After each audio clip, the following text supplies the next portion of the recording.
Hello friends, आप हैं अपनी यूट्यूब चैनल अनीताज ग्रीन ट्रेजर में।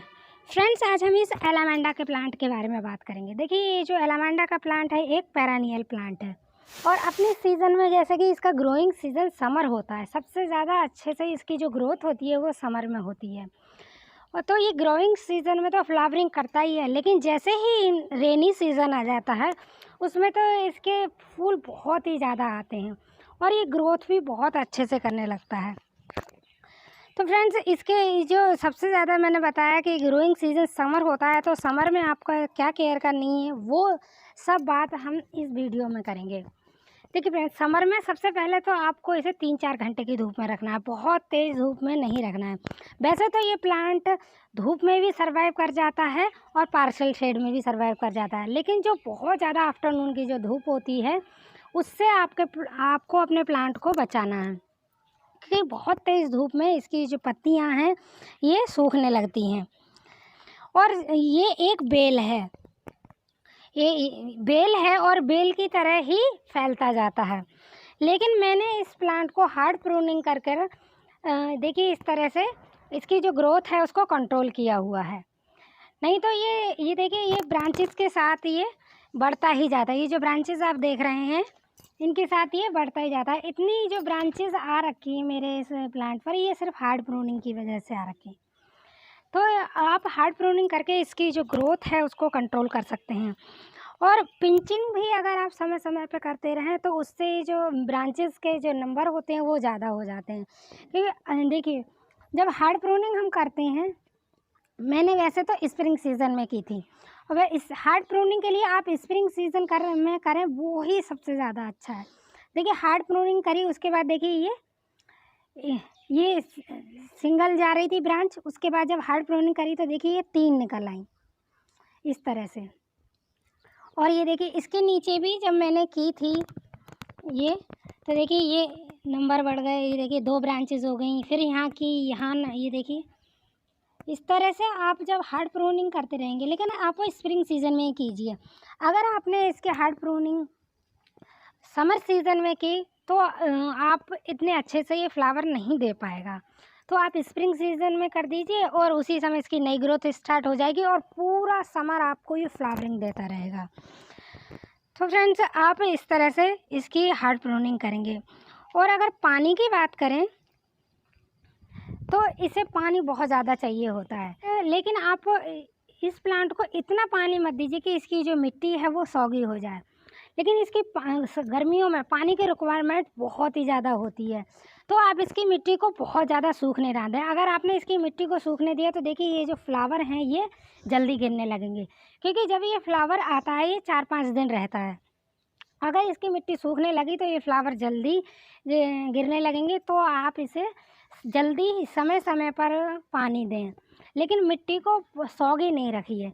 इस तरह से आप कर सकते हैं। और ये जैसे कि आप बेल है जैसे मैंने बताया, तो आप इसे ये ट्रेलीज बनाकर उसमें भी फैला सकते हैं, या आपके पास ऑलरेडी कहीं ऐसा एरिया है जहाँ ये आराम से फैल सके वहाँ पर आप फैला दीजिए।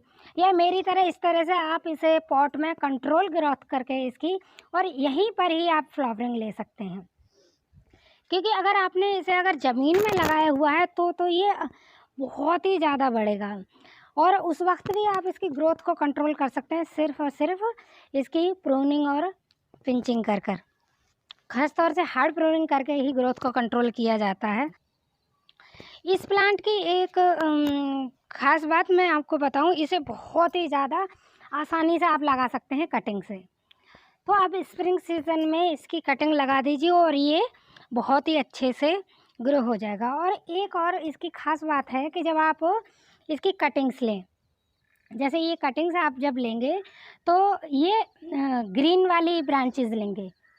ये ये जो ब्राउन ब्रांच है ये यहाँ से नहीं लेंगे, आपको इसकी ये ग्रीन लेनी है। ये ग्रीन ब्रांच लेकर आप 7-8 इंच की ये कटिंग लेकर और आप लगा दीजिए, और आपका ये जो कटिंग से अच्छे से तैयार हो जाएगा। और फ्रेंड्स, इसके देखिए फ्लावर की बात करें तो ये जो प्लांट है ये कई सारी वैरायटीज़ में पाया जाता है। तो हर एक वैरायटीज़ में आप देखेंगे इनमें अलग अलग कलर होते हैं, जैसे येलो होता है, ऑरेंज होता है, तो ये पर्पल होता है। और मेरे ये जो प्लांट है इसमें देखिए, इसमें ये डबल शेड आए हुए हैं। देखिए यहाँ डार्क कलर है, यहाँ लाइट कलर है। और इसकी ये जो पंखुड़ियाँ हैं ये थिक हैं। और देखिए इसकी ये जो लीफ हैं ये भी थिक होती हैं। जैसे और कई एक प्लांट ऐसे होते हैं जिनकी बहुत ही पतली लीफ होती है, लेकिन इसकी जो लीफ हैं ये थिक होती हैं। और फ्रेंड्स आप इस प्लांट को मैंने बता ही दिया। जैसे गर्मियों में मैं एक चीज़ बताना भूल गई आपको कि गर्मियों में जब इस प्लांट की, जैसे मैंने बताया, मिट्टी नहीं सूखनी चाहिए। अगर किसी कारण से आप पानी देना रह गया है या ज़्यादा गर्मी से इसकी मिट्टी सूख जाए, तो इस प्लांट को डायरेक्ट पानी देने की बजाय आप एक बड़ा टब में पानी भरकर अपने पॉट को उसमें रख दीजिए। ये पॉट उसमें रख दीजिए, तो उससे आपका प्लांट जो नीचे से जो ड्रेनेज जो होल होता है उसमें से जो धीरे धीरे पानी लेगा, उससे आपका प्लांट को बहुत ही ज़्यादा फ़ायदा होगा। अगर आप मिट्टी सूख गई और ऊपर से पानी डाल देंगे तो प्लांट को उतना अच्छे से नहीं मिलेगा। तो अंडर वाटरिंग होने पर आप अपने प्लांट को किसी टब में पानी भरकर और उसमें रख दीजिए, और वो धीरे धीरे से जितनी उसे ज़रूरत होगी धीरे धीरे वो लेता जाएगा, और आप देखेंगे ऊपर तक उसकी मिट्टी मॉइस्ट हो जाएगी। तो इससे ओवर वाटरिंग भी नहीं होगी और आपका प्लांट जितनी उसे रिक्वायरमेंट है उतना पानी ले लेगा।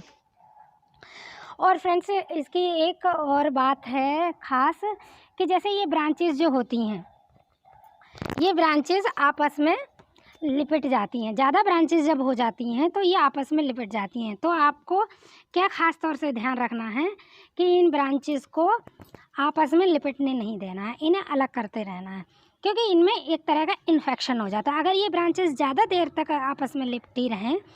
तो जैसे अक्सर आप देखते हैं इस तरह से काफ़ी मुड़ जाती हैं एक दूसरे से लिपटते हुए। तो आप इन्हें थोड़ा इस बात का भी ध्यान रखें कि अलग रखें, जिससे इनमें इन्फेक्शन ना हो। और देखिए फ्रेंड्स इसकी जो टिप होती हैं उन पर ही ये फ्लावर आते हैं। ये देखिए सभी मेरी, देखिए देखिए यहाँ देखिए हर एक ब्रांच की टिप पर देखिए ये फ्लावर आते हैं। ये देखिए कलियाँ बन रही हैं। ये देखिए छोटी कली है, फिर ये बड़ी है, और ये इस तरह से फ्लावर हो जाता है। इसके जो फ्लावर का साइज़ होता है ये बड़ा ही होता है। देखिए काफ़ी और ये जब इस तरह से 2-3 दिन भी हो जाए तो देखिए इस तरह से इतना बड़ा भी हो जाता है। लेकिन ज़्यादा पुराना होने पर देखिए इस तरह से थोड़ा कलर हल्का हो जाता है, लेकिन इसका जो फ्लावर का साइज़ है वो बढ़ जाता है।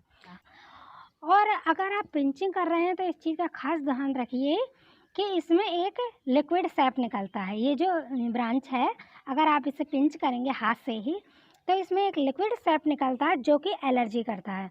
तो आप अपने किसी गार्डन टूल का ही यूज़ कर कर इसकी ये जो पिंचिंग है वो कीजिए, जिससे आपके जो स्किन है उस पर ये लिक्विड सैप ना लगे और आपको एलर्जी ना हो।